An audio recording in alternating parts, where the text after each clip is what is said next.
sentence of death.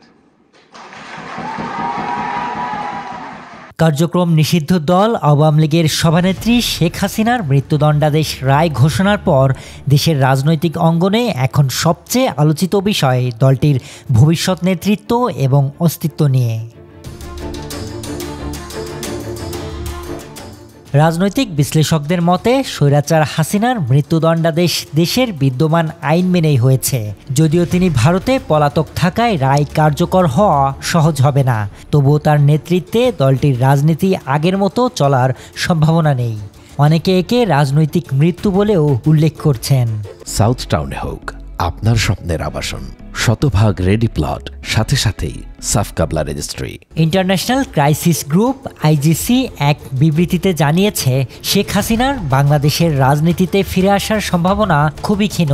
তার নেতৃত্বে আওয়ামী লীগের রাজনীতিতে ফেরা আরও কঠিন বলেও মন্তব্য করেছে সংস্থাটি। এদিকে বিশ্লেষকরা মনে করছেন, দলকে টিকিয়ে রাখতে হলে আওয়ামী লীগকে অতীতের ভুল স্বীকার করে নতুন ও পরিষ্কার ভাবমূর্তির নেতৃত্ব গড়ে তুলতে হবে। রিকনসিলিয়েশন বা রাজনৈতিক সমঝোতার মাধ্যমেই দল পুনর্গঠনের প্রক্রিয়া শুরু হতে পারে বলে মত তাদের। অক্টোবর মাসে রয়টার্সকে দেওয়া সাক্ষাৎকারে শেখ হাসিনা নিজেই বলেছিলেন, কোনো ব্যক্তি বা পরিবার রাষ্ট্রের ভাগ্য নির্ধারণ করতে পারে না। সাংবিধানিক শাসন ও স্থিতিশীলতাই প্রধান বিষয়।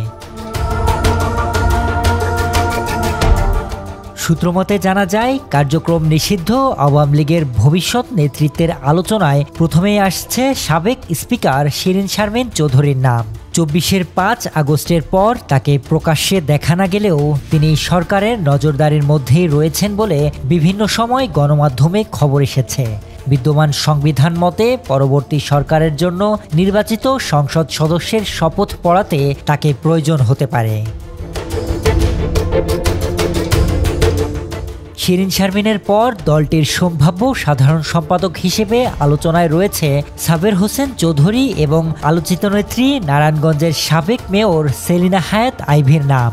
যদিও তিনি এখনও জেলে রয়েছেন। কয়েকটি মামলায় সম্প্রতি তার জামিন হলেও নতুন করে আরও ৪ হত্যাসহ ৫ মামলায় তাকে শোন অ্যারেস্ট দেখানো হয়েছে।